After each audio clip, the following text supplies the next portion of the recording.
Hello, my name is Derek Cook, and I'm a certified journeyman with the American Farriers Association and owner of Equine Podiatry Solutions. And we've developed a treatment for laminitis in the acute phase that has been very effective in preserving the bonds of the lamina. And we thought we'd share some of the research that we did just in the history of how we've treated laminitis. Fundamentally, there have been 8 different developments over the centuries, starting in about 1548.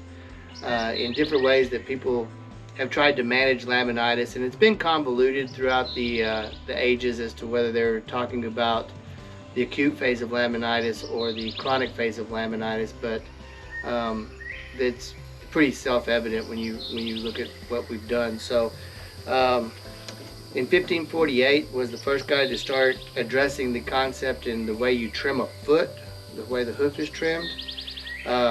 3 times hoof grooving has been promoted.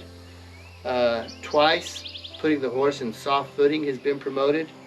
There's been 5 different shoes developed over the years and promoted. Drugs have been tried 4 different times. Cryotherapy has been promoted 4 different times. Resecting the foot has been promoted twice. Using the blood, whether it be draining blood or adding blood serum or whole blood, has been tried twice. And forcing the horse to lay down has been tried once. So we'll go through the people that promoted this for a little bit and describe each phase and give the credit where credit is due, and we'll be back to talk about our product. It's important to note that in 380 BC, Xenophon had written about laminitis, and in 330 BC, Aristotle also mentioned something akin to grass founder. But the real writings that were taking place was in 1548. Fitzherbert started writing about laminitis and attributed success to proper trimming of the hoof to the hoof pastern axis.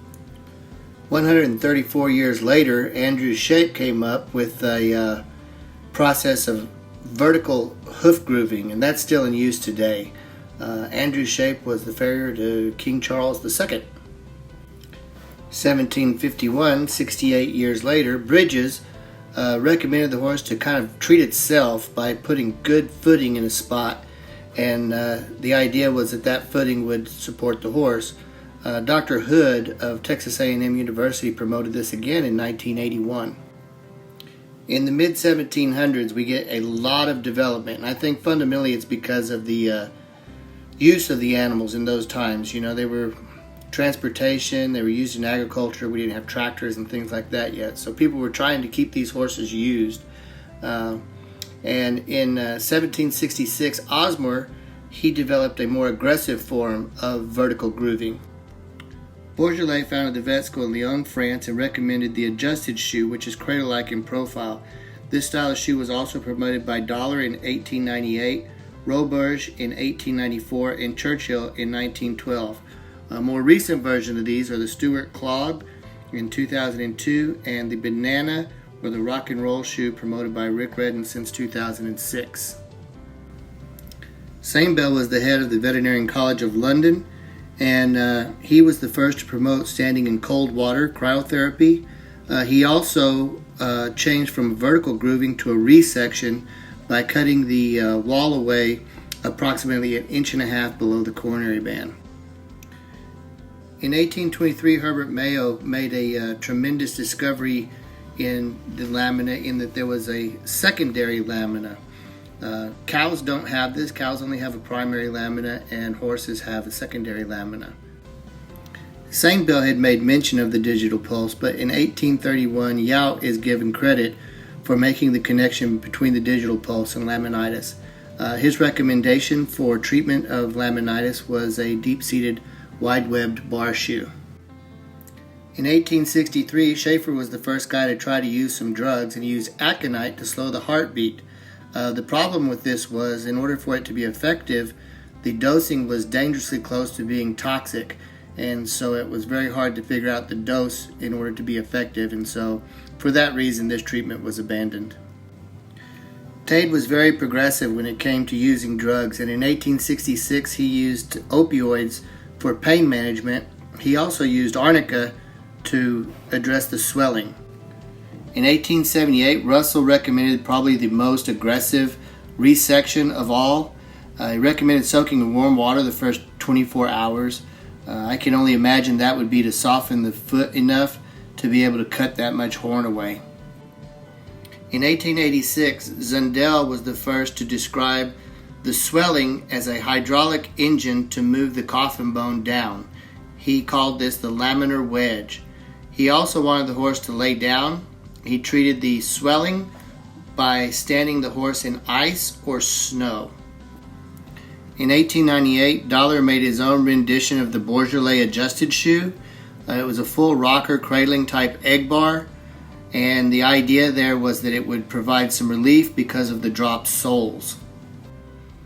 In 1907, Axe thought that pain management would be the key to success in treating laminitis, and he injected morphine under the skin. In 1918, the Spanish flu was treated by bloodletting, so in 1920, Marilate decided to piggyback off of that science and would drain 6 to 10 liters of blood out of the horse. It's reported that the horse would be apprehensive to walk, but after a while would get better, and the blood pressure to the foot would diminish. In 1934, Akerblom discovered B. coli by injecting small doses of histamine intravenously. He also studied other toxic amines such as tyramine. In 1938, Rudebaugh opened up a bag of worms by claiming the deep digital flexor tendon pulls the coffin bone down. He recommended disengaging this mechanism by the use of heel cocks. In 1944, Frank returns to the practices of Osmer in shape with a less severe form of grooving. He also promoted the idea of injecting the horse with serum or whole blood. I suppose this concept would aid in the T-cell factor. In 1946, Chavance piggybacked off of Akerblom's research in the concept that histamines are produced directly from the histidines in grain, the theory being that an antihistamine would effectively inhibit the process leading to laminitis. In 1948, Obel described what he believed to be the area of separation between the dermal and the epidermal lamina. He also developed a scale to quantify the lameness, which is still in use today. In 1956, Larson and Obel worked together to find that there were protein abnormalities in horses where laminitis existed. In 1980, Bernie Chapman and Dr. George Platt developed and promoted the heart bars. They had rediscovered these out of the Dollar and Wheatley Handbook on Road Founder.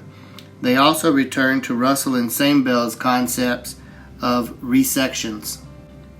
In 2004, Dr. Pollitt published his work identifying matrix metalloproteinase number 2 and matrix metalloproteinase number 9 as being active during the acute phase of laminitis. He also returned to Zundel and Sambell's concepts with cryotherapy by placing the horse in an ice bath up to its knees and hocks for 72 hours. In 2013, Drs. Wang and Black of the University of Massachusetts identified enzyme ADAMTS4 and studied how it affected protein signaling. They also discovered matrix metalloproteinase 1 and 13 as being in the environment during the acute phase of laminitis as well. In 2015, Derek Cook used technology that synthesized the superoxide dismutase of the mitochondria. This technology allows us to keep the zinc molecule from activating the matrix metalloproteinase, thus the collagen is not digested, holding the desmosable bonds together in the dermal and epidermal lamina and keeping the scaffolding of the extracellular matrix in place.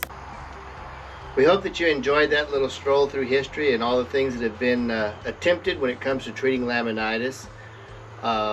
Annually in America, 230,000 horses report to the vet's office in the acute phase of laminitis, and of those 168,000 are euthanized. So Albert Einstein said that the definition of insanity is doing the same thing over and over again, expecting a different result. And so the results that we're getting when it comes to modern treatment of laminitis is really substandard. That's why we are super excited about our product, desmosporin.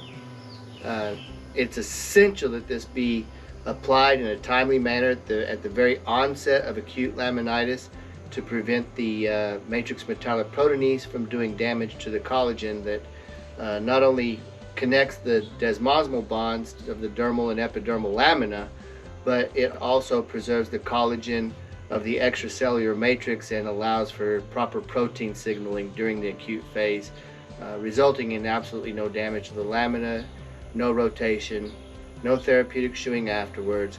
And the horses that have undergone our treatment in clinical trials all return to duty within 2 months of the onset of the insult. And remember, because time is so essential during those first 72 hours, there's not time to get this stuff in the mail. So order yours today and have it on hand.